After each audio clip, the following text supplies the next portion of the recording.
It is, of course, impossible to talk about Bharat, the Bharat we all love and connect with, in just 3 minutes.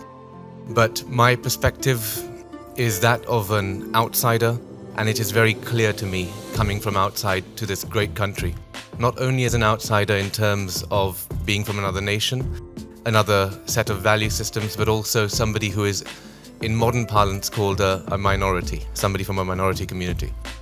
What I see in India, having lived in 4 to 5 countries around the world with perfect roads and wonderful systems of governance and the rest of it, compared to what we have in India, which is a redeveloping nation, not a developing nation, but a redeveloping nation, is something that I haven't seen anywhere else in the world, and that comes from within. And that's a feeling. Steve Jobs once said that there is that feeling here, there is that intuition over here that you won't find in other parts of the world. And whether that is in your personal life, whether it is in business, it infuses you greatly. It infuses that thought process of work and life greatly, to the extent that it really changes the way you do things. And in India, what I have learned is that you have the depth of emotion, the depth of love to help somebody or to be there for somebody. Shefali ji talked about her travels around India earlier, I think yesterday it was, where at some unearthly hour when everyone was asleep and she needed food, she would just knock on the door and people would literally open up their homes, their kitchens, cook food and give it to you. I don't think that would happen in most other parts of the world, certainly from where I am.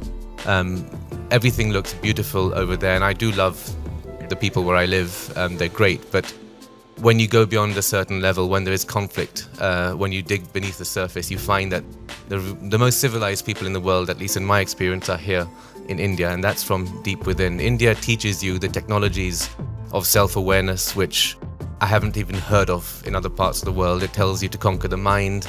It tells you that everything that a human being in this temporal existence might want to pursue, whether it's happiness or wealth or other personal desires, are good. They're all fine, but we must also never forget the rest of the world, and we must view the world as one with ourselves, which is why in this country they have said things which other cultures have not been able to come to terms with, that animals, because they're weaker, are not there to be taken advantage of, they're there to be respected even more. It's a reverse logic of many other parts of the world.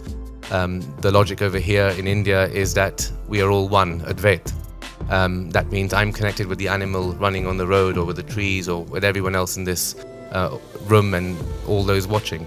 That philosophy breeds a different kind of mindset and a different kind of way of looking at the world. And these are some of the very few things that I can mention right now, but these are the many reasons that I absolutely love and swear by this great civilization and look forward to it reviving itself as it is in our current era. Thank you very much. Namaskar.